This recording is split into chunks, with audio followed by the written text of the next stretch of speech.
إن الحمد لله نحمده ونستعينه ونستغفره ونتوب إليه ونعوذ بالله تعالى من شرور أنفسنا ومن سيئات أعمالنا من يهده الله فلا مضل له ومن يضلله فلا هادي له وأشهد أن لا إله إلا الله وحده لا شريك له له الملك وله الحمد وهو على كل شيء قدير وأشهد أن محمدا عبده ورسوله صلى الله عليه وعلى آله وأصحابه الطيبين ومن اتبعهم بإحسان إلى يوم الدين أما بعد فالسلام عليكم ورحمة الله تعالى وبركاته. Mga kagalang-galang at mga minamahal naming mga tagapakinig, mga estudyante at tagapagsubaybay o taga-subaybay sa programa natin ito, una sa lahat ay pasalamatan natin ang Allah subhanahu wa ta'ala dahil sa napakagandang programa na ito na kanyang ipinagkaloob at ibinigay sa atin upang tayo ay makapagsaliksik ng kaalaman saan man tayo naroroon. At ang bagay na ito ay isa sa pinaka malaking biyaya sa atin ng Allah subhanahu wa ta'ala bilang isang mananampalataya. At katotohanan mga magulang, kapatid, mga mahal na estudyante, katotohanan na bilang isang Muslim, ang pinakamalaking biyaya na ipinagkaloob sa atin ng Allah subhanahu wa ta'ala ay ang gabay niya sa atin o paggabay niya sa atin tungo sa nag-iisang relihiyon na kikilalanin ng Allah subhanahu wa ta'ala mula sa kanyang mga alipin sa kabilang buhay. Ang relihiyong Islam. Sabi nga ng Allah subhanahu wa ta'ala, Inna ad-dina 'inda Allahil Islam.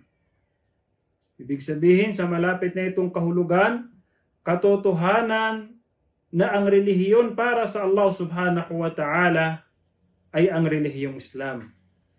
Ang relihiyon na ipinarating ng lahat ng mga propeta at sugo ng Allah subhanahu wa ta'ala mula kay Adam alayhis salam hanggang sa pinakahuling sugo at propeta ng Allah na si Muhammad sallallahu alayhi wasallam.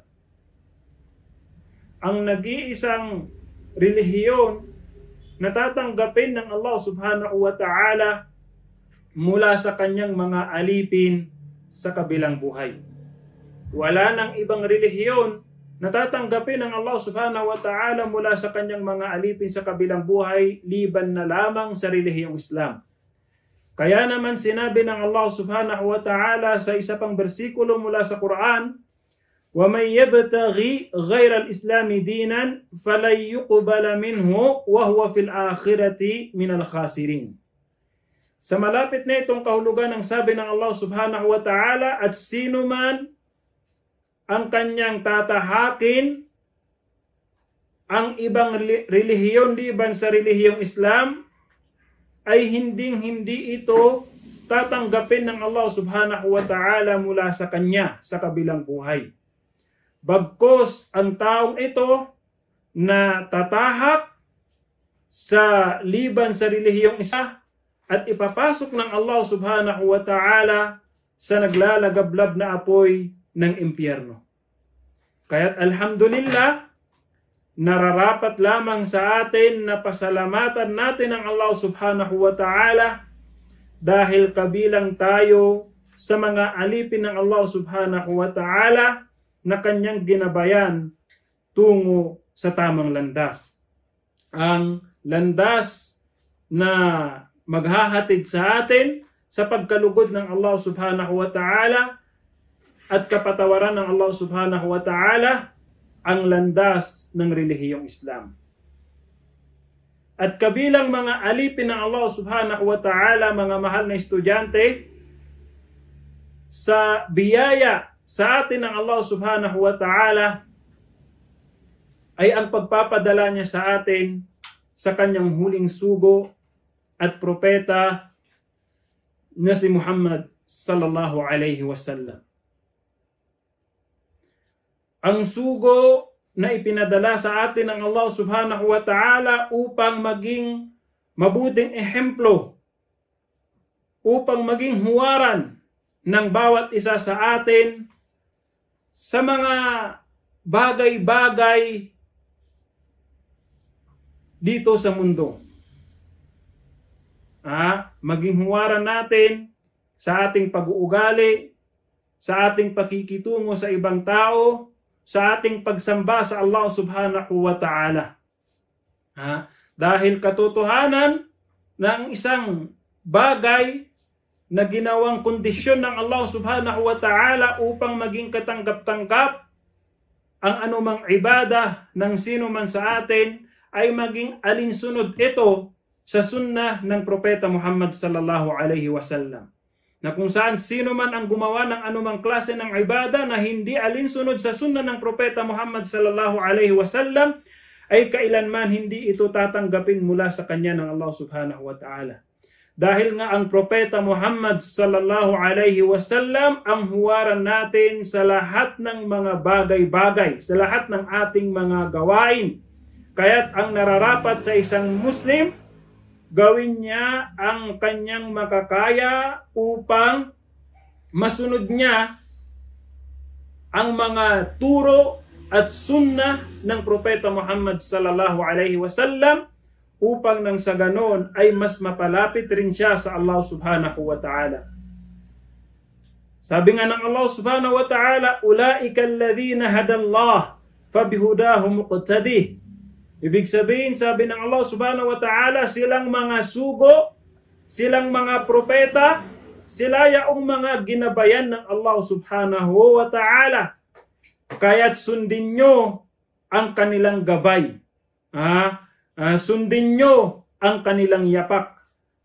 Sundin nyo ang mga sugo, propeta na ipinadala sa inyo ng Allah subhanahu wa ta'ala. At kaya sinabi rin ng Allah subhanahu wa ta'ala sa ibang aya, "Laqad kana lakum fi rasulillahi uswatun hasanatun liman kana yarjullaha wal yawmal akhir."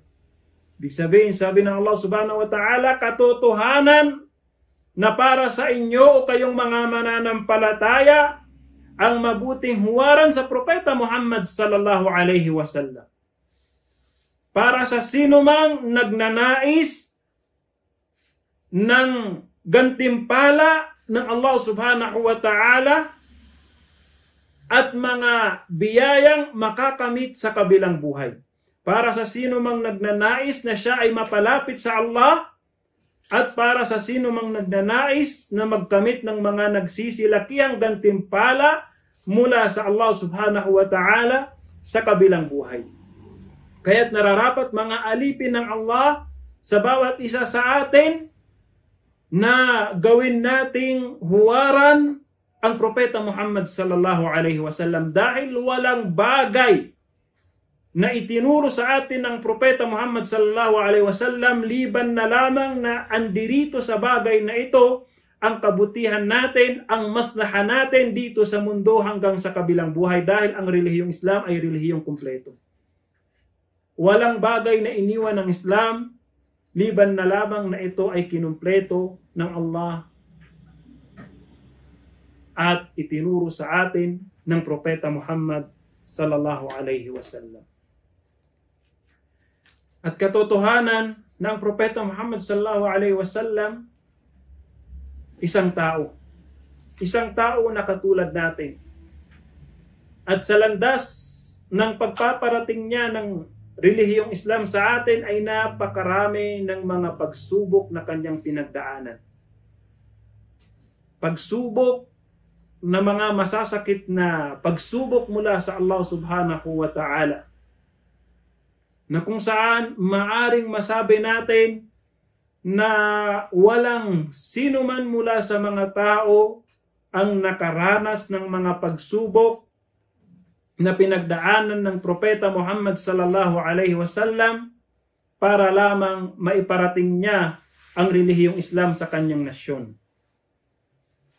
Alam natin kung gaano karespetado ang Propeta Muhammad sallallahu alaihi wasallam bago pa siya maging isang propeta ng Allah subhanahu wa ta'ala. Iginagalang siya ng mga Quraysh.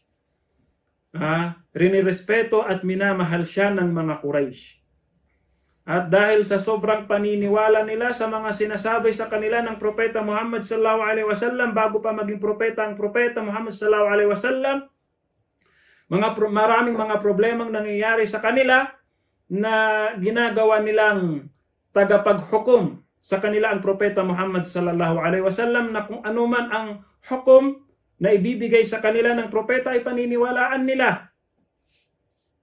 Pero yung mga taong inasahan ng Propeta Muhammad sallallahu alaihi wasallam na unang tatanggap sa kanya bilang isang propeta at sugo ng Allah subhanahu wa ta'ala, mga taong unang maniniwala sa kanya bilang isang sugo at propeta ng Allah subhanahu wa ta'ala, tinalikuran nila ang Propeta Muhammad sallallahu alaihi wasallam noong ipinag-utos sa kanya ng Allah subhanahu wa ta'ala na ihayag ang kanyang da'wa sa mga Quraysh, sa kanyang kaum. Nung una, ang tawag nila sa Propeta Muhammad sallallahu alaihi wasallam, as-sadiqul amin. Ang totoo at mapagkakatiwalaan. Ganun nila inilalarawan ang Propeta Muhammad sallallahu alaihi wasallam. Hanggat sa minsan ay tumayo ang Propeta Muhammad sallallahu alaihi wasallam sa isang bundok at sinabi niya, "Ya ma'syara Quraysh, o kayong mga Quraysh, kung sasabihin ko ba sa inyo na may mga kalaban sa likod ng bundok na ito na gusto kayong sugurin, paniniwalaan niyo ba ako?" Sabi nila, "Wala kaming narinig sa iyo na anumang kasinungalingan o propet o Muhammad," sabi ng mga Quraysh. Ibig sabihin, paniniwalaan nila. Kahit pa napaka-imposible ng bagay na yon. Kasi kung mayroon mang mga kalaban sa likod ng bundok na yun, malalaman nila kaagad yon at makikita nila. Pero ganun pa man, ang naisagot nila sa Propeta Muhammad sallallahu alaihi wasallam, "Wala kaming narinig mula sa iyo o Muhammad na kasinungalingan." Ibig sabihin, paniniwalaan nila ang Propeta Muhammad sallallahu alaihi wasallam. Pero nung sinabi ng Propeta Muhammad sallallahu alaihi wasallam na siya ay isang sugo, propeta mula sa Allah subhanahu wa ta'ala na ipinadala sa kanila para gabayan sila tungo sa tamang landas, diretsahan silang nagsipagtalikuran at kung ano-anong mga masasamang salita ang ibinato nila sa Propeta Muhammad sallallahu alaihi wasallam. Mga masasama at masasakit na salita ang ibinato nila sa Propeta Muhammad sallallahu alaihi wasallam. At sa pagsasabak ng Propeta Muhammad sallallahu alaihi wasallam sa mga pagsubok na ito na pinagdaanan niya para lang maiparating sa atin ang relihiyong Islam, ang katuruan ng relihiyong Islam, ay nararapat sa ating mga mananampalataya na magkaroon dito ng huwaran sa Propeta Muhammad sallallahu alaihi wasallam, o di kaya ay example para hindi tayo panghinaan ng loob sa kung ano-anong mga problemang hinaharap natin sa pagpaparating natin ng relihiyong Islam. Kasi maisip natin, kung ang propeta, ganito yung pinagdaanan niya, ano yung pinagdaanan ng propeta sa pinagdadaanan ko ngayon? Walang-wala.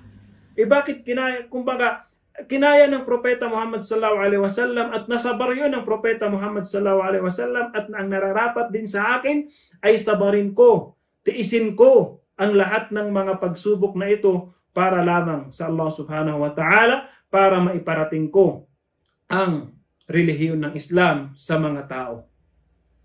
At kabilang sa mga naranasan na kalungkutan, kasi nga tulad ng sabi natin, ang Propeta Muhammad sallallahu alaihi wasallam, tao katulad natin, nakakaramdam yan ng kalungkutan.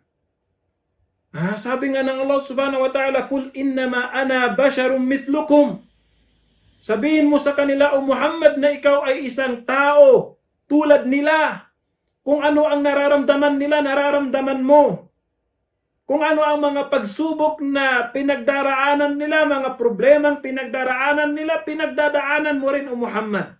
Wala kayong pinagkaibahan. Ang pinagkaibahan nyo lang, ikaw ay isang propeta na ibinababa sa iyo ng Allah subhanahu wa ta'ala ang wahi. Liban doon wala, kasi parehas kayong mga tao. Ibig sabihin, ang propeta Muhammad sallallahu alaihi wasallam ay nakakaramdam rin ng kalungkutan tulad natin na mga normal na tao. Nakakaramdam din siya ng kalungkutan. May mga pagsubok na tumama sa kanya na nakaramdam siya ng sobrang kalungkutan sa mga pagsubok na iyon. At kabilang sa mga pagsubok na tumama sa kanya ay yung mga pangyayaring naganap noong 10 taon ng kanyang pagiging isang propeta at sugo ng Allah subhanahu wa ta'ala. Pagiging propeta at sugo ng Allah subhanahu wa ta'ala. Sa 10 taon ng pagiging propeta at sugo ng Allah subhanahu wa ta'ala, napakarami ng mga pangyayaring pagsubok na nakapagpalungkot sa propeta Muhammad sallallahu alaihi wasallam. Kabilang dito ay yung pagkamatay ng kanyang uncle na si Abu Talib. Uncle ng propeta Muhammad sallallahu alaihi wasallam, na hindi man siya pumasok sa relihiyong Islam, ay ipinakita niya ang kanyang pagprotekta sa kanyang mahal na pamangkin, ang propeta Muhammad sallallahu alaihi wasallam. Dahil si Abu Talib, oo, hindi siya pumasok sa relihiyong Islam, pero ang pag-aalaga niya at pagprotekta niya sa propeta Muhammad sallallahu alaihi wasallam ay sobra.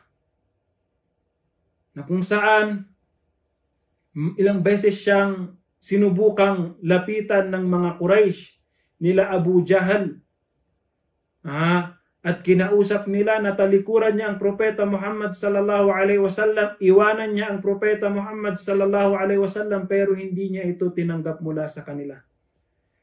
Dahil nga si Abu Talib ay isang karesperespitadong pinuno, o kabilang siya sa mga karesperespitadong mga pinuno ng Quraysh.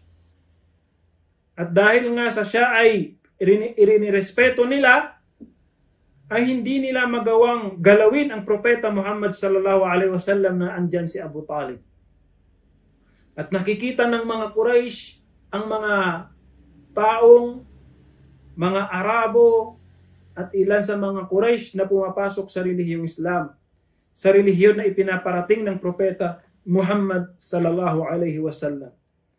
At hindi nila mapagmasamaan ang propeta Muhammad sallallahu alaihi wasallam dahil andyan si Abu Talib na dumidepensa sa kanya, pumuprotekta sa kanya. At ilang beses nilang sinubukang puntaan, "O Abu Talib, nakikita mo ginagawa ng pamangkin mo.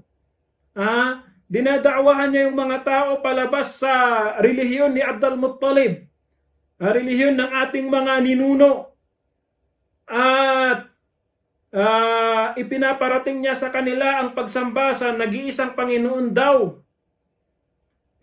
Sabi nila, baka pwede namang iwanan mo, talikuran mo para mapigilan namin. Or di kaya ikaw mismo pigilan mo.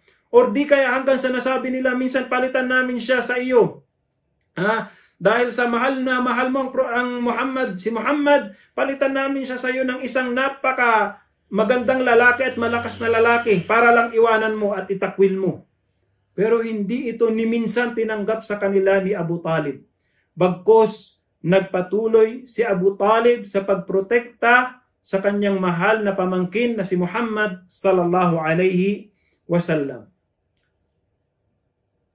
At ito ay na-appreciate sa kanya ng propeta Muhammad sallallahu alaihi wasallam. Kaya nga nung mga oras na nakahiga si Abu Talib sa kanyang higaan, mga oras na dadatnan na siya ng kanyang kamatayan, noong narinig ito ng Propeta Muhammad sallallahu alaihi wasallam, agad-agad siyang pumunta sa bahay ni Abu Talib. Agad-agad niyang pinuntahan ang kanyang mahal na uncle. At pagdating niya sa kanyang mahal na uncle, ang unang sinabi ng Propeta Muhammad sallallahu alaihi wasallam sa kay Abu Talib, "Ya ammi," o aking uncle, sabi niya, o aking tito, sabihin mo itong mga kalimat na sa pamamagitan nito ay magsasaksi ako para sa iyo sa kabilang buhay sa Allah subhanahu wa ta'ala. Itong mga kalimat na ito ang makakapagpaligtas sa iyo mula sa matinding parusa ng Allah subhanahu wa ta'ala at kanyang galit sa kabilang buhay. Paulit-ulit itong sinasabi sa kanya ni Muhammad sallallahu alaihi wasallam, ng ating mahal na propeta Muhammad sallallahu alaihi wasallam. Pero ang problema andoon yung mga Quraysh na pinipigilan nila si Abu Talib na banggitin yung la ilaha illallah. Si Abu Talib, sabi nga ng mga ulama, halos papasok na sa Islam. Pero dahil nga sa mga Quraysh, mga kuffar Quraysh na pumipigil sa kanya sa pagpasok sa Islam, tulad ni Abu Jahal at Abdullah bin Umayyah, sinasabi nila, Abu Talib, huwag mong sasabihin yan. Huwag mong tatalikuran. Huwag mong tatalikuran yung relihiyon ni Abdul Muttalib. Huwag mong tatalikuran yan. Huwag mong tatanggapin yung relihiyon ni Muhammad sallallahu alaihi wasallam. Gusto mo bang talikuran ang relihiyon na ibinigay o iniwan sa iyo ng iyong ama? Ng iyong mga ninuno?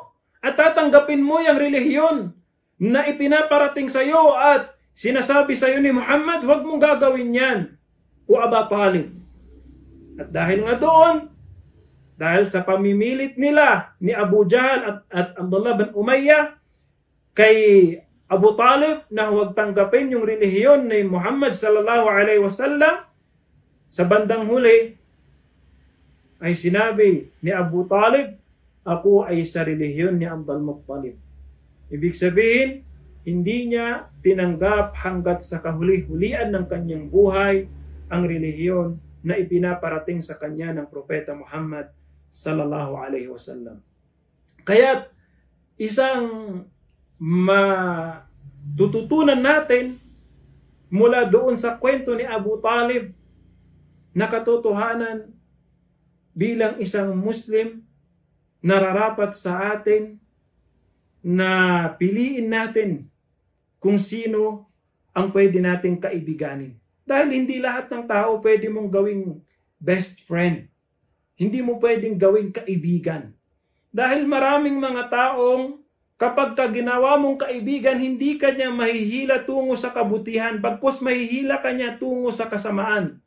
Imbis na hilain ka niya sa pagsunod sa Allah subhanahu wa ta'ala, hihilain ka niya sa pagsuway sa mga utos ng Allah subhanahu wa ta'ala.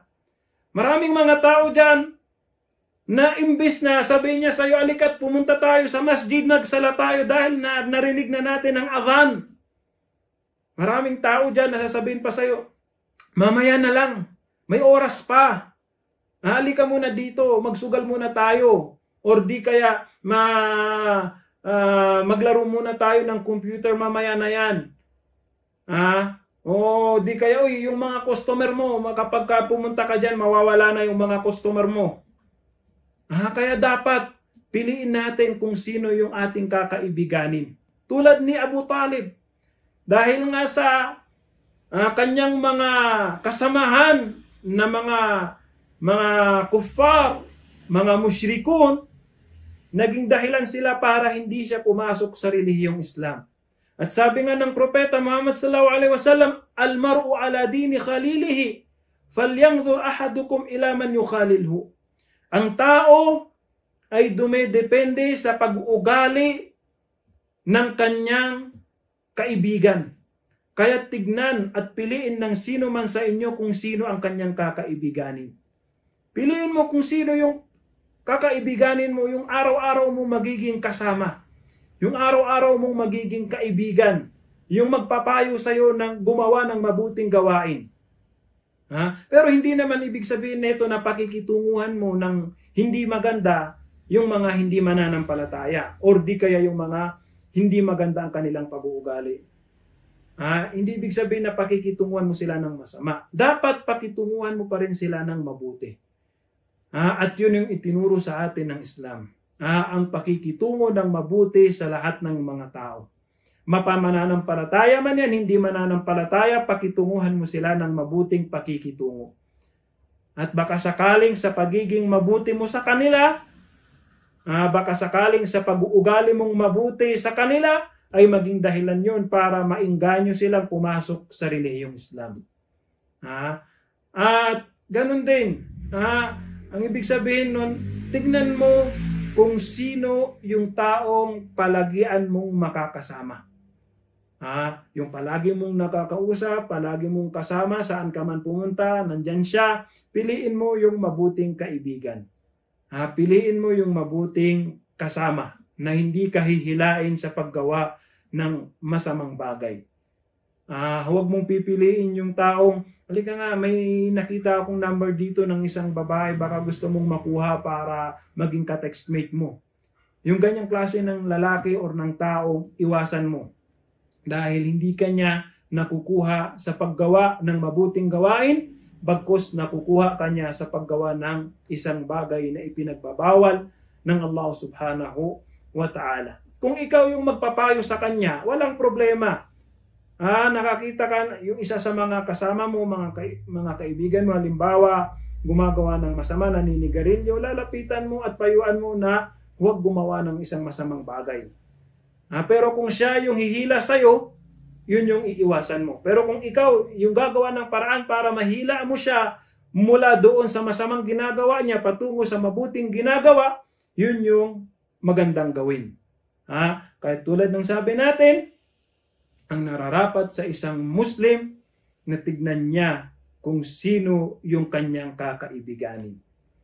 At ayun na nga si Abu Talib ay hindi siya pumasok sa relihiyong Islam. Hindi siya pumasok sa relihiyong Islam.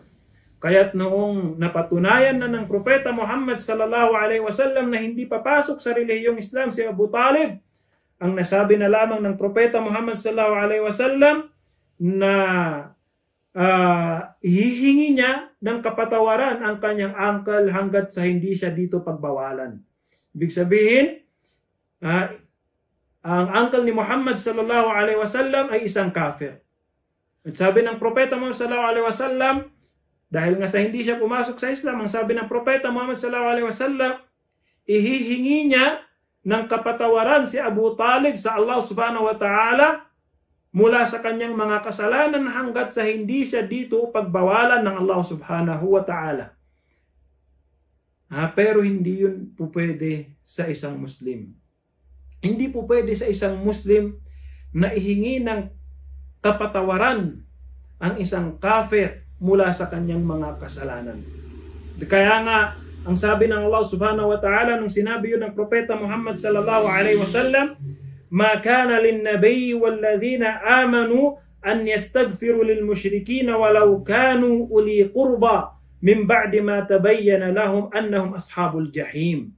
Ibig sabihin, sabi dito ng Allah subhanahu wa ta'ala sa malapit na itong kaulugan, hindi po pwede sa isang propeta at sa mga mananampalataya na ihingi ng kapatawaran silang mga musyrikun, silang mga hindi mananampalataya, oras na mapatunayan nila na sila ay mga taga-impyerno. Ibig sabihin, oras na yung tao binawian ng buhay na siya ay isang kafir, hindi mo siya pwedeng ihingi ng kapatawaran sa Allah subhanahu wa ta'ala. Hindi mo yun pwedeng gawin na ihihingi mo siya ng kapatawaran sa Allah. Pero habang buhay pa yung isang tao na kafir, ang pwede mong gawin, ipagdua mo siya sa Allah subhanahu wa ta'ala, "Ya Allah, naway gabayan mo si fulan. Naway gabayan mo itong taong ito tungo sa iyong landas, tungo sa relihiyong Islam." Yun yung pwede mong gawin. Pwede mong ipagdua sa Allah subhanahu wa ta'ala itong taong ito, nagabayan niya siya tungo sa tamang landas. Pero after niyang bawian ng buhay, kung siya ay hindi pumasok sa relihiyong Islam, hindi mo pwedeng ihingi ng kapatawaran ang taong ito na namatay na kafir sa Allah subhanahu wa ta'ala mula sa kanyang mga kasalanan. Kaya, pero habang buhay siya, pwedeng mong ihingi na sa Allah subhanahu wa ta'ala nagabayan siya tungo sa tamang landas. At kahit yung mga kabutihan dito sa mundo, pwede mo rin ihingi para sa kanya. Halimbawa, yung taong ito, kafir, nagkasakit, ya Allah, naway pagalingin mo itong taong ito. Kahit kafir yan, pwede mong ihingi sa Allah subhanahu wa ta'ala na pagalingin siya ng Allah subhanahu wa ta'ala. Ya Allah, rizkihan mo itong taong ito. Pwede yun. Rizkihan mo siya ng anak, rizkihan mo siya ng kayamanan na makakatulong para makatulong siya sa ibang tao. Kahit kafir yan, pwede mo siyang ipagdua sa Allah subhanahu wa ta'ala sa mga makamundong bagay. Halimbawa, itong kafir na ito, hinili mo sa Allah, ya Allah, tawfikan mo itong batang ito na maging successful sa kanyang pag-aaral. Pwede mong gawin yun. At ang pinakamainam na dua na pwede mong ihingi para sa kanya, sa Allah subhanahu wa ta'ala, ay ang gabayan siya ng Allah subhanahu wa ta'ala tungo sa tamang landas. Pero after bawian ng buhay ng tao, oras na siya ibawian ng buhay na siya isang kafir, hindi mananampalataya, ay ipinagbawal sa atin ng Allah subhanahu wa ta'ala na ihingi siya ng kapatawaran sa Allah subhanahu wa ta'ala. At nang dahil nga doon, binawian ng buhay si Abu Talib na isang hindi mananampalataya, isang kafir, isang mushrik na taga-impyerno. At dito nga, ibinaba ng Allah subhanahu wa ta'ala sa propeta Muhammad sallallahu alaihi wasallam ang kanyang sinabi, innaka la tahdi man ahbabta, walakin Allah yahdi man yasha wa huwa a'lamu bil muhtadin. Ibig sabihin, sabi ng Allah subhanahu wa ta'ala sa propeta Muhammad sallallahu alaihi wasallam, katotohanan o Muhammad, na hindi mo magagabayan tungo sa tamang landas ang sino man na iyong gugustuhin. Subalit, ang Allah subhanahu wa ta'ala, gagabayan niya sa tamang landas sino man ang kanyang gugustuhin. Ang ibig sabihin, ang gabay tungo sa tamang landas ay wala sa kamay ng sino man sa atin. Kahit sa kamay ng propeta Muhammad sallallahu alaihi wasallam, wala hindi niya pagmamay-ari, la yamlikul hidayah, hindi niya pagmamay-ari yung gabay ng Allah subhanahu wa ta'ala. Bagkus ang sa atin bilang isang mananampalataya, lalo na bilang isang da'iya, iparating natin ang relihiyong Islam sa mga tao. Iparating natin ang tunay na turo ng Islam sa mga tao. Iparating natin yung relihiyon na ipinarating sa atin ng propeta Muhammad sallallahu alaihi wasallam sa ibang tao. At kung gabayan man ng Allah subhanahu at pagkatapos nun ay yung tawfiq ay mula sa Allah subhanahu wa ta'ala, yung gabay ay mula sa Allah subhanahu wa ta'ala. Kaya huwag kang malulungkot kung makita mo yung isang tao na pinagsumikapan mo na dakwahan ng dakwahan, araw-araw dinadakwahan mo pero hindi pa rin pumapasok sa relihiyong Islam. Huwag kang malungkot at huwag mong isipin na may pagkukulang ka. Dahil nga sa Allah subhanahu wa ta'ala, siya yung naggagabay. Hindi naman ikaw ang sayo, ang trabaho mo, iparating mo ang Islam. At pagkatapos nun, ang tawfiq ay mula sa Allah subhanahu wa ta'ala. Dahil nga ang Allah subhanahu wa ta'ala, siya yung, tulad nga ng sabi dito ng Allah subhanahu wa ta'ala, wa huwa a'lamu bil muhtadin. Ang Allah subhanahu wa ta'ala, siya yung nakakaalam kung sino man mula sa kanyang mga alipin ang nararapat sa gabay ng Allah subhanahu wa ta'ala. Kaya't ikaw, ang trabaho mo bilang isang da'iya, iparating ang Islam sa mga tao. Pagkatapos nun, ang hidayah ay mula sa Allah. Kung gagabayan ng Allah subhanahu wa ta'ala itong tao na to, alhamdulillah, naging instrumento ka ng Allah para magabayan itong tao na to tungo sa relihiyong Islam. At napakalaki ng gantimpala mo. At kung hindi rin naman ito ginabayan ng Allah subhanahu wa ta'ala, Allahu Akbar, anong gagawin mo? Hindi mo naman pwede, la ikraha fid din, hindi mo naman pwedeng ipilit sa tao yung relihiyong Islam. Hindi mo pwedeng ipilit sa tao yung relihiyong Islam. Kung gabayan siya, alhamdulillah. Kung hindi, Allah subhanahu wa ta'ala siya yung naggagabay. At kahit pa hindi pumasok itong tao na ito sa relihiyong Islam, ginawa mo naman kung anong trabaho mo, alhamdulillah, may gantimpala ka pa rin naman mula sa Allah subhanahu wa ta'ala. Kahit tulad ng sabi natin, dito nga, para pagaanin ng Allah subhanahu wa ta'ala sa mahal na propeta Muhammad sallallahu alaihi wasallam ang kanyang nararamdaman, sabi niya, Muhammad, huwag kang malungkot. malungkot. Kasi hindi naman ikaw yung tagapaggabay. Ang Allah subhanahu wa ta'ala, siya yung naggagabay. Ang trabaho mo, iparating mo. Tabligh ar-risala, yun yung trabaho mo, iparating mo yung da'wah. Iparating mo yung Islam. At pagkatapos nun, ang Allah subhanahu wa ta'ala na yung magtatawfik sa sino mang kanyang gugustuhin mula sa kanyang mga alipin na gabayan tungo sa tamang landas. At noon nga, namatay si Abu Talib na isang kafir, mushrik, hindi mananampalataya. At yan yung isa sa pinaka malaking kalungkutan na tumama sa buhay ng Propeta Muhammad sallallahu alaihi wasallam, ang pagkawala ng kanyang uncle na pumuprotekta sa kanya.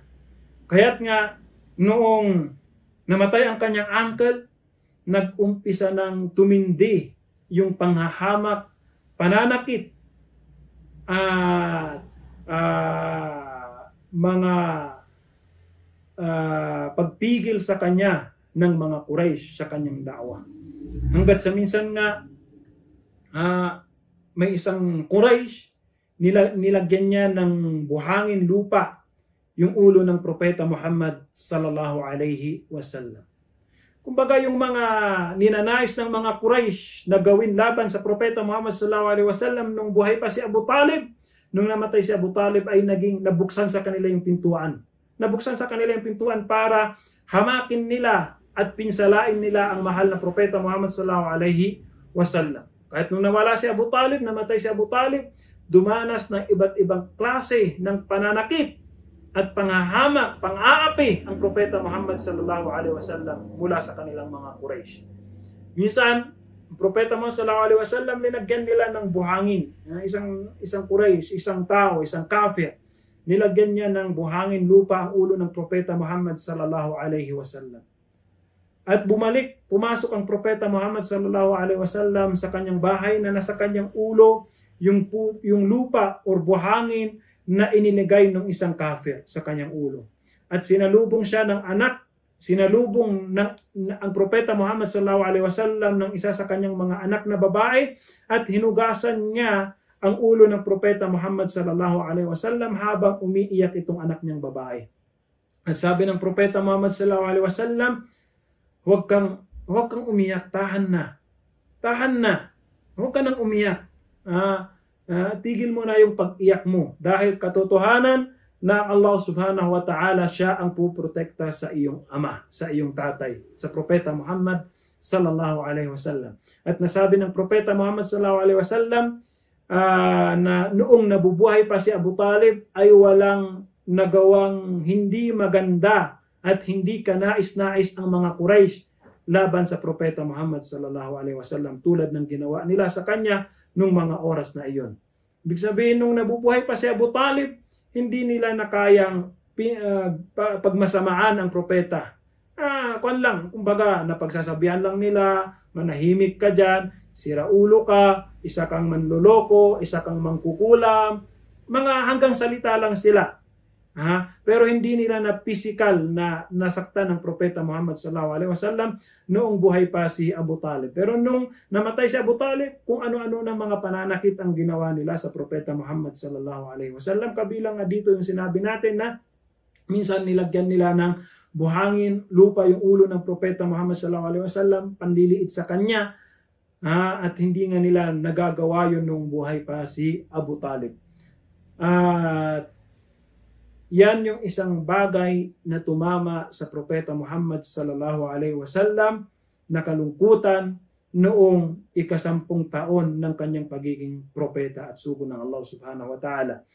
At hindi man hindi man ginabayan ng Allah subhanahu wa ta'ala si Abu Talib tungo sa relihiyong Islam, pero ang propeta, ang Allah subhanahu wa ta'ala ay pinagbigyan niya ang Propeta Muhammad sallallahu alaihi wasallam at binigyan niya ang Propeta Muhammad sallallahu alaihi wasallam ng syafa'ah na special lang para sa Propeta Muhammad sallallahu alaihi wasallam para sa kanyang uncle. At yun yung takhfif al-adhab li'ammi. Yun yung pagpapagaan ng parusa ng Allah subhanahu wa ta'ala sa kanyang uncle. Tulad nga ng minsan tinanong ni Abbas bin Abdul Muttalib ang propeta Muhammad sallallahu alaihi wasallam, at sabi ni Al-Abbas bin Abdul Muttalib, o propeta ng Allah, sabi niya, alam naman natin kung paano ka pinrotektahan at pinaglaban ng iyong uncle. Ibig sabihin ay si Abu Talib laban sa kanilang mga Quraysh. Na sa tuwing nagagalit siya para sa iyo kapag nakikita niyang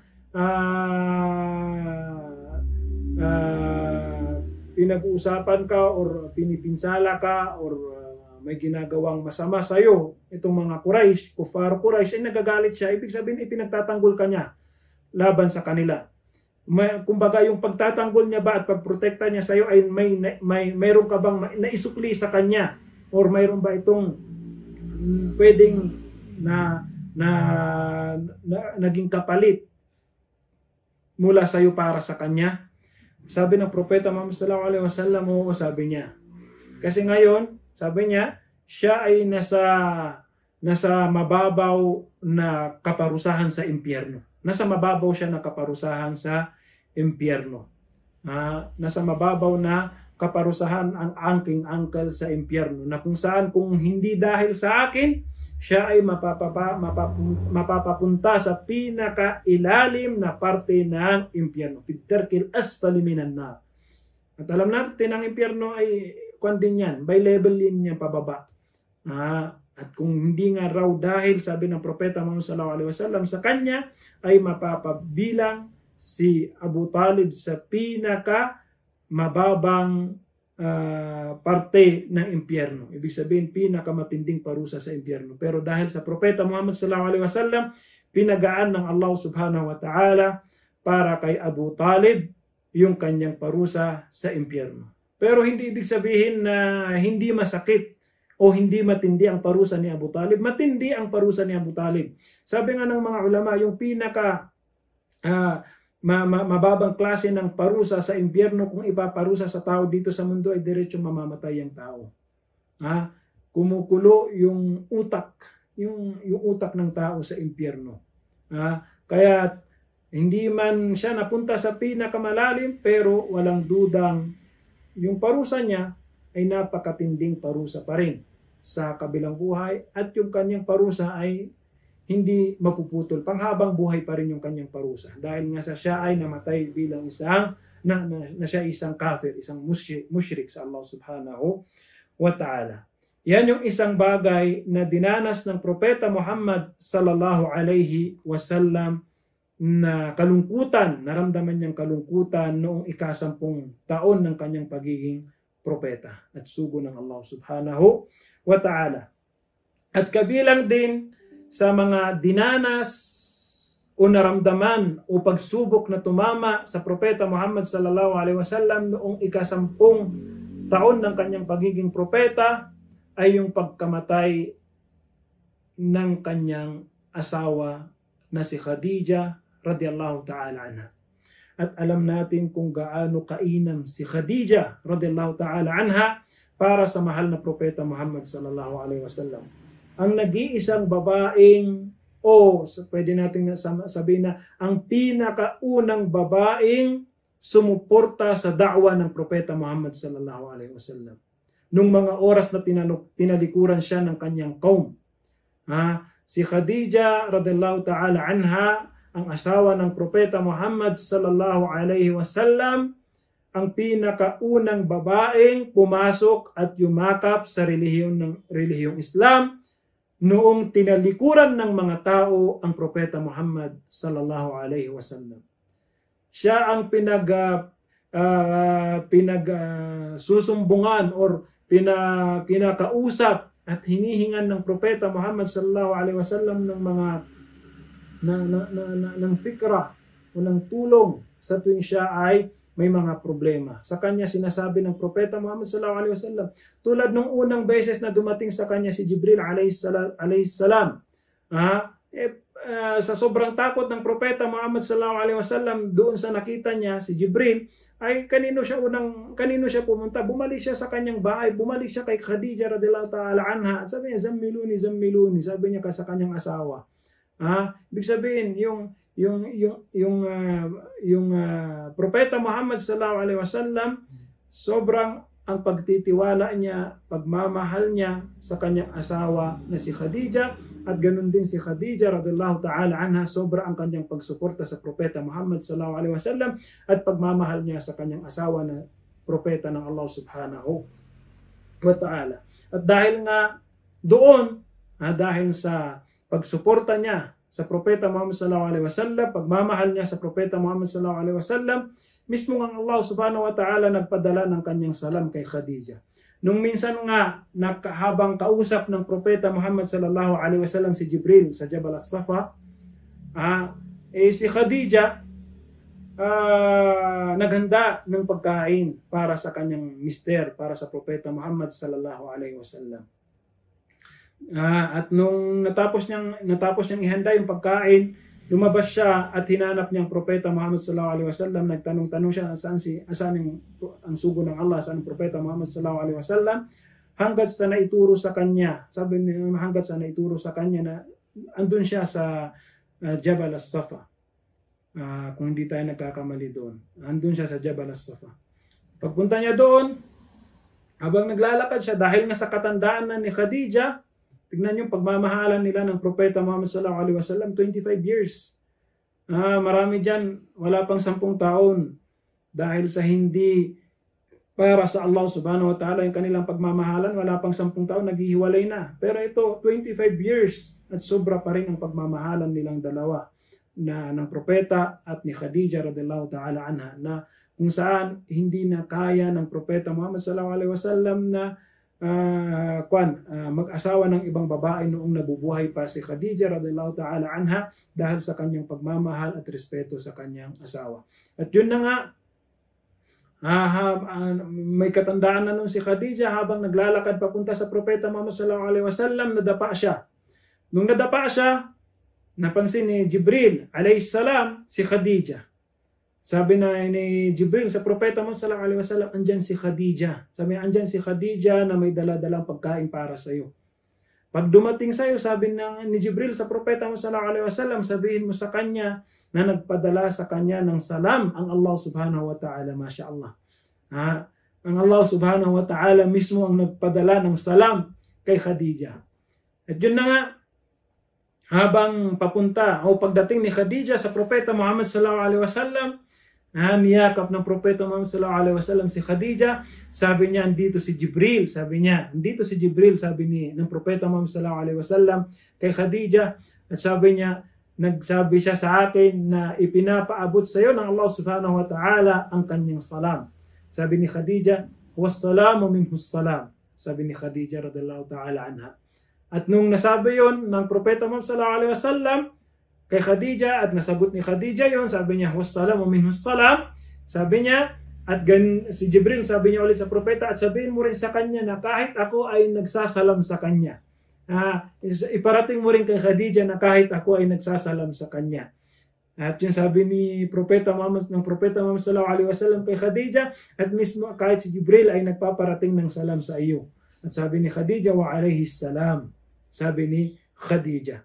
At pagkatapos ng sabi ni Jibril sa Propeta Muhammad sallallahu alaihi wasallam, sabihin mo sa kanya, o Propeta, na bashirha, sabihin mo sa kanyang magandang balita. Sabi niya, sabihin mo sa kanya ang magandang balita na ang Allah subhanahu wa ta'ala ipinangako niya para sa kanya ang bahay sa paraiso na gawa mula sa perlas at brilyante.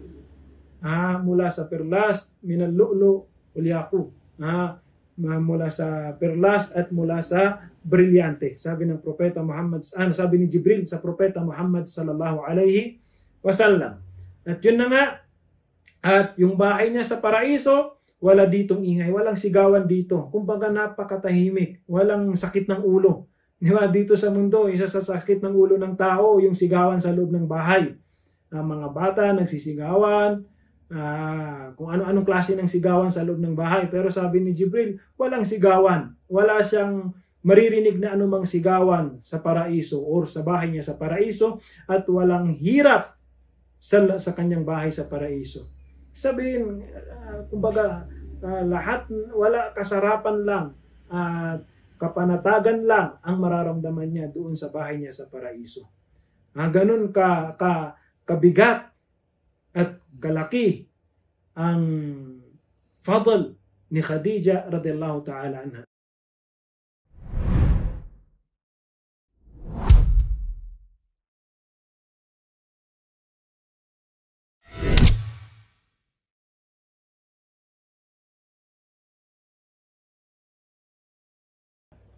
At mismong noong nabanggit ng mga ulama na mga 3 days after mawafat ni Abu Talib ay sumunod sa kanya si Khadija. Or may mga nagsabi rin after 2 buwan, 2 months after ng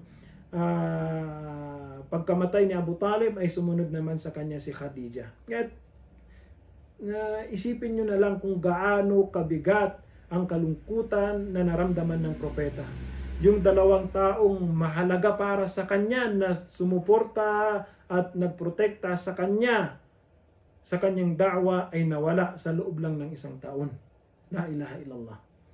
At nung nawala nga si Khadija, sa sobrang pagmamahal sa kanya ng propeta Muhammad sallallahu alaihi wasallam, palagi pa rin niyang naaalala si Khadija na nagiging reason ng selos ni Aisha radhiyallahu ta'ala anha. Siyempre, ang babae, normal lang sa kanya ang selos. Normal lang, kahit ang mga sahaba, ang mga ummul mu'minin, may nakakaramdam rin sila ng selos. Dahil nga ang selos ay isang pag-uugali ng babae. Hindi yan matatanggal sa isang babae. At yun na nga, si Aisha radhiyallahu ta'ala anha, minsan nagselos siya sa pag-alaala ng propeta Muhammad sallallahu alaihi wasallam sa kanyang asawa na si Khadija. At sa sobrang selos ni Aisha radhiyallahu ta'ala anha, nasabi niya, usugo ng Allah, sabi niya, ano bang bagay na mayroon na nakapagpapaalala sa iyo sa isang matandang babae na sa kanyang katandaan halos nawala na siya ng ngipin?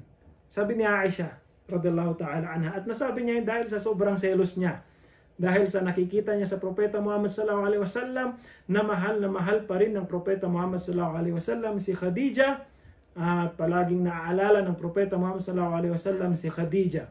Sabi niya, ano bang nagpapaalala sa iyo sa babaeng, matandang babae na sa katandaan niya halos nawalan na siya ng mga ngipin? Sabi ni Aisha radhiyallahu ta'ala anha, ipinalitan naman siya sa iyo ng Allah subhanahu wa ta'ala nang mas mainam pa sa kanya. Ibig sabihin niya, yung sarili niya, mas mainam kaysa sa kay Khadija.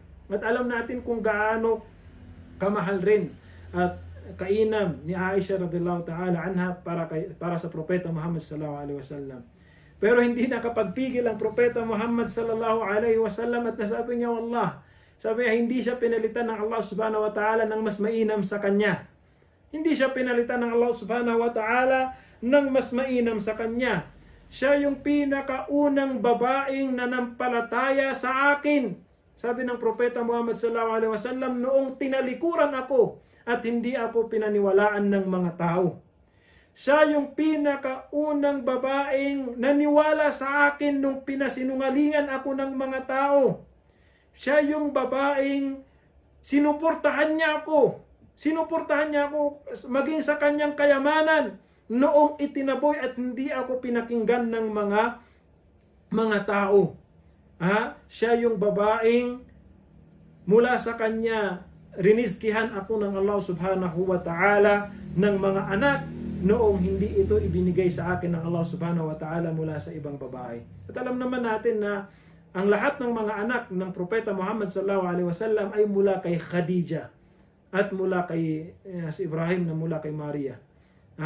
Na ngayon, sabi ng propeta Muhammad sallallahu alaihi wasallam, hindi sa akin pinalitan ng Allah si Khadija ng mas mainam sa kanya. Sabi ng propeta, kasi kumbaga walang makakahigit sa kanya. Siya yung babaeng naniwala sa akin, sumampalataya sa akin noong hindi ako pinaniwalaan ng mga tao. Siya yung babaeng pinaniwalaan ako nung pinasinungalingan ako ng mga tao. Siya yung babaeng sinuportahan ako, hindi lang sa hindi lang kumbaga sinuportahan ako maging sa kanyang kayamanan. Siya yung babaeng mula sa kanya ay rinizkihan ako ng Allah subhanahu wa ta'ala ng mga anak. At nasabi nga ito ng Propeta Muhammad sallallahu alaihi wasallam dahil sa kanyang pagpapahalaga at pagmamahal kay Khadija radhiyallahu ta'ala anha, na noong ika-10 taon rin ng kanyang pagiging propeta ay kinuha sa kanya or binawi sa kanya or namatay si Khadija radhiyallahu ta'ala anha. Napakabigat na pagsubok mula sa Allah subhanahu wa ta'ala ang naramdaman ng Propeta Muhammad sallallahu alaihi wasallam sa mga oras na iyon. At pagkatapos nun, dahil sa sobrang kalungkutan ng Propeta Muhammad sallallahu alaihi wasallam, nawala yung 2 taong nagpahalaga sa kanya ng sobra, ang kanyang uncle na si Abu Talib at si Khadija radhiyallahu ta'ala anha na kanyang asawa. Nag-isip ang Propeta Muhammad sallallahu alaihi wasallam ng ibang paraan na baka sakaling makakita siya ng ibang taong pwedeng sumuporta sa kanya. Nakikita niya itong mga Quraysh, wala. Panay, paninira, pananakit, at kung ano-anong pamiminsala, panghahamak sa Propeta Muhammad sallallahu alaihi wasallam ang ginagawa nila. Ang ginawa niya, nag-isip siya ng ibang paraan. Sabi niya, punta na lang ako sa ibang lugar. Baka sa ibang lugar, makakita ako ng mga taong pwedeng sumuporta sa aking da'wah. Kahit ang naisip ng Propeta Muhammad sallallahu alaihi wasallam, pumunta sa Taif, isang lugar na malapit sa Makkah. Kaya dito, pumunta ang Propeta Muhammad sallallahu alaihi wasallam sa Taif na ang nasa isip no ng Propeta Muhammad sallallahu alaihi wasallam, baka sakaling paniwalaan siya ng mga taga-Taif. Thaqif, sabi nga nila. Pagdating ng Propeta Muhammad sallallahu alaihi wasallam sa Taif, ang pinakaunang pinuntahan ng Propeta Muhammad sallallahu alaihi wasallam ay yung mga sadat, yung mga pinuno, yung may mga katungkulan sa Taif. Siyempre dahil nga sa alam ng Propeta Muhammad sallallahu alaihi wasallam na oras na itong mga taong ito, itong mga pinuno ng mga taga-Taif ay suportahan siya at paniwalaan siya sa kanyang da'wah, ay napakalaking impact nun. At maaaring maging reason yun para yung mga tagasunod nila ay magsipagpasukan rin sila sa Islam. Alam naman natin na kadalasan yung leader, kung ano yung pinuntahan niya or pinanghawakan niya, yun rin yung panghahawakan at pupuntahan ng mga tagasunod niya. Ayun sabi niya, pagka pumasok sa Islam itong mga taong ito, ay napakalaki ng benefits na ibibigay nun sa relihiyong Islam, na kung saan magiging reason yung para magsipagpasukan rin yung mga tagasunod nila sa relihiyong Islam. At yun nga, pumunta ang Propeta Muhammad sallallahu alaihi wasallam kay Abd Yalil at saka kay Mas'ud at Habib, mga anak ni Umar bin Umair bin Auf na taga-Taif. Kinausap sila ng Propeta Muhammad sallallahu alaihi wasallam at dinakwahan sila tungo sa Islam. Pero itong tatlong ito, hindi nila tinanggap ang relihiyong Islam.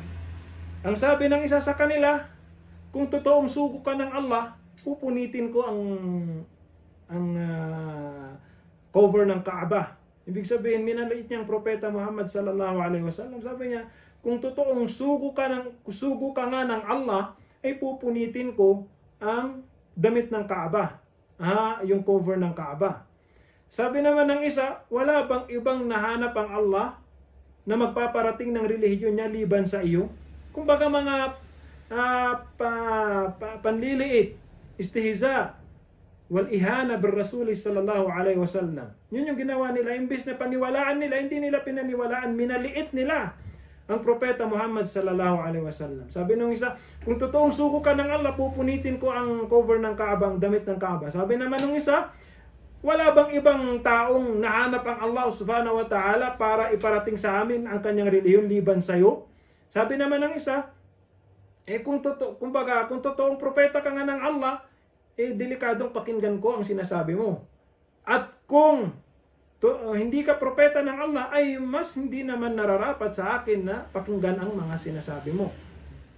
Ibig sabihin, wala ni isa sa kanila ang tumanggap sa da'wa ng Propeta Muhammad sallallahu alaihi wasallam. Kaya nga, nung after nun, ay hinarap ng Propeta Muhammad sallallahu alaihi wasallam ang mga taga-Taif at dinawahan sila tungo sa relihiyong Islam.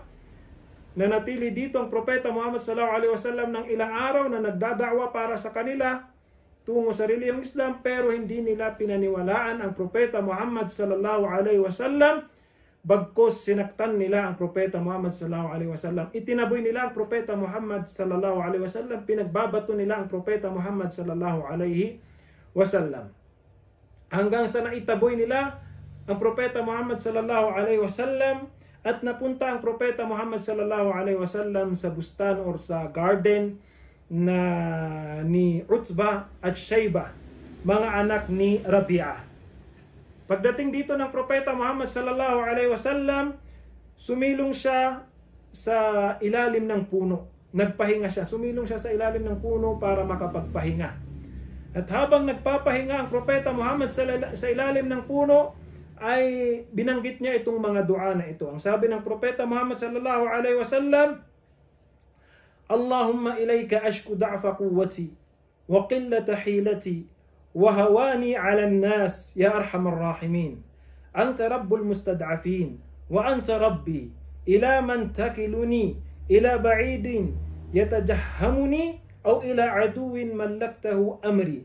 In lam yakun bika ghadabun 'alayya fala ubali. غير أن عافيتك هي أوسع لي أعوذ بنور وجهك الذي أشرقت له الظلمات وصلح عليه أمر الدنيا والآخرة أن يحل علي غضبك أو أن ينزل بي سخطك لك العتبى حتى ترضى ولا حول ولا قوة إلا بك. Binanggit ng Propeta Muhammad sallallahu alaihi wasallam itong dua na ito. At noong narinig ni Utbah at ni Shaybah itong dua na ito, ay parang nanlambot yung kanilang puso sa Propeta Muhammad sallallahu alaihi wasallam. At noong nanlambot yung kanilang puso para sa Propeta Muhammad sallallahu alaihi wasallam, ay tinawag nila yung katulong nung isa sa kanila na si Addas. Pangalan nung katulong nila ay alipin nila ay si Addas. Nung tinawag nila si Addas at sabi nila kay Addas, bigyan mo ng pagkain si Muhammad. Bigyan mo ng pagkain si Muhammad. At yun na nga si Addas, hinanda niya yung pagkain na pwede niyang mahanda para sa Propeta Muhammad sallallahu alaihi wasallam at dinala niya sa Propeta Muhammad sallallahu alaihi wasallam. Pagdala niya sa Propeta Muhammad sallallahu alaihi wasallam, sabi niya sa kanya, kumain ka. Sabi ni Addas sa Propeta Muhammad sallallahu alaihi wasallam. At noong ibinigay sa kanya ni Addas yung pagkain, sabi ng Propeta Muhammad sallallahu alaihi wasallam, Bismillah. At pagkatapos nun ay nag-start na kumain ang Propeta Muhammad sallallahu alaihi wasallam. Pagkatapos nun tinanong ni Addas ang Propeta, ano yung mga pinagsasabi ng mga tao patungkol sa iyo? Sabi ni Addas sa Propeta Muhammad sallallahu alaihi wasallam. Ang sabi ng Propeta Muhammad sallallahu alaihi wasallam, mula sa anong lugar ka? Mula sa anong lugar ka at ano ang iyong relihiyon?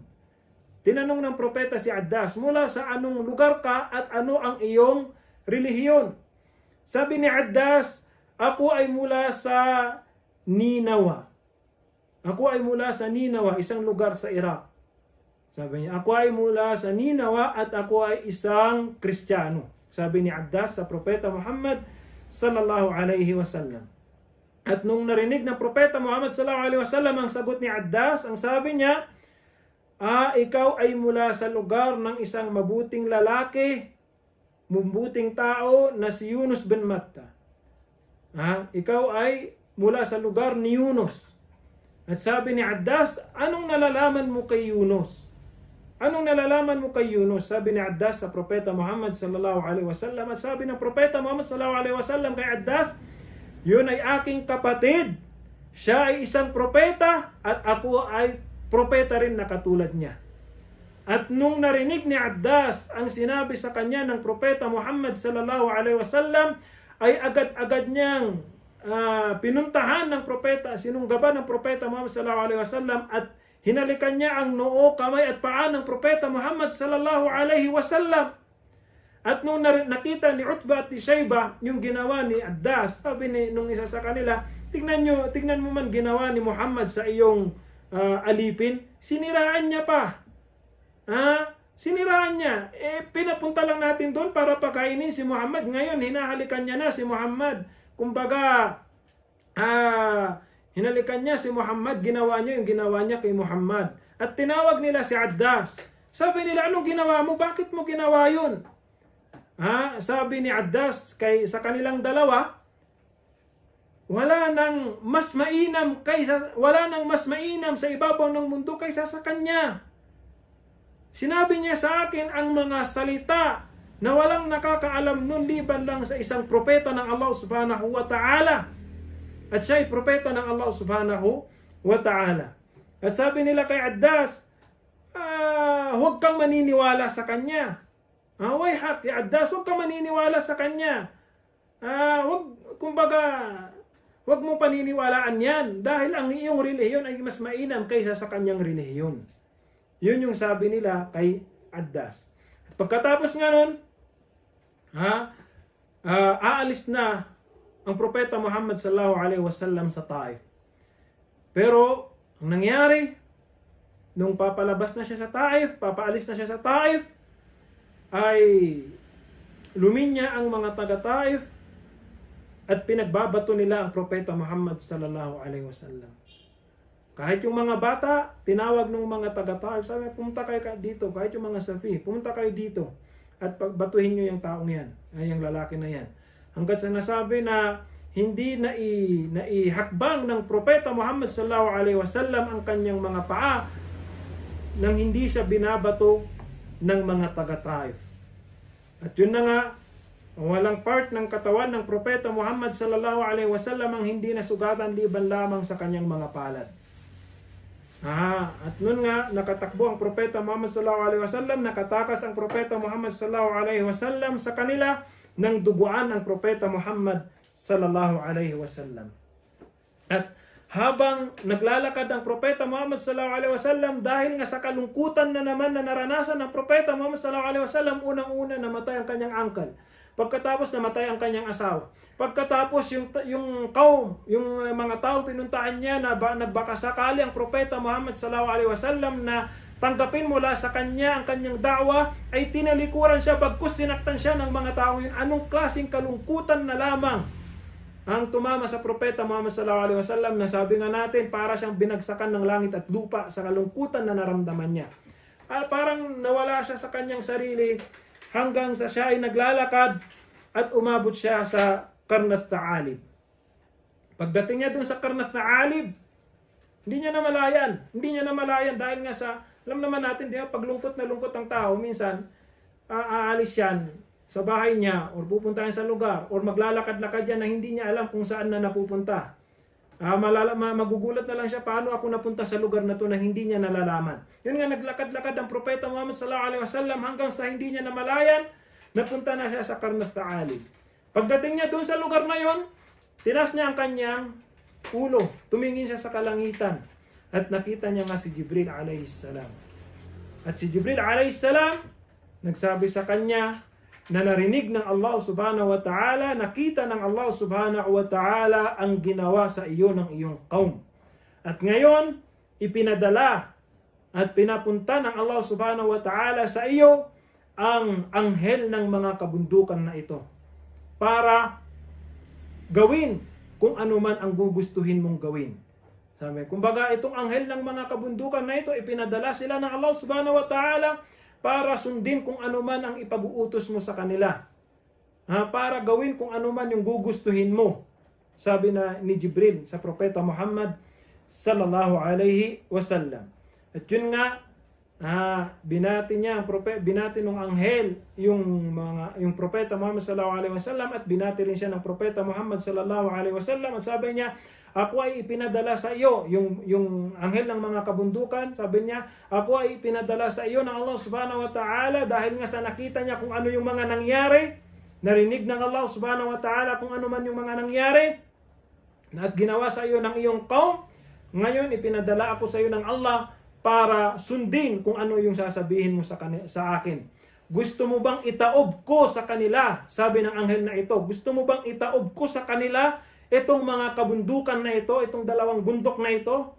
Ano ang sabi ng Propeta Muhammad sallallahu alaihi wasallam? La. Sabi niya, wag, sabi niya. Tingnan niyo kung gaano kaimportante sa Propeta Muhammad sallallahu alaihi wasallam ang kanyang kaum. Lahat-lahat na ng pwedeng kasamaan na gawin sa at pananakit na gawin sa Propeta Muhammad sallallahu alaihi wasallam ay ginawa nila. Kung saan, kung normal na tao yan, maiinis yan. Kung siguro isa sa atin yung ganyan, sabi niya, sige, paslangin mo sila or lipunin mo silang lahat. Taob mo sa kanila itong mga kabundukan na ito. Pero ang Propeta Muhammad sallallahu alaihi wasallam, hindi. Nalungkot siya. Sobrang kalungkutan niya. Pero hindi siya nagpadala sa kanyang kalungkutan para gumanti sa mga taong yun. Bagkus ang sabi ng Propeta Muhammad sallallahu alaihi wasallam, wag mong gagawin. Arju ay yukhrijallahu min aslabihim man ya'budullaha wahdahu la yushriku bihi shay'a. Yun yung sabi ng Propeta Muhammad sallallahu alaihi wasallam, wag.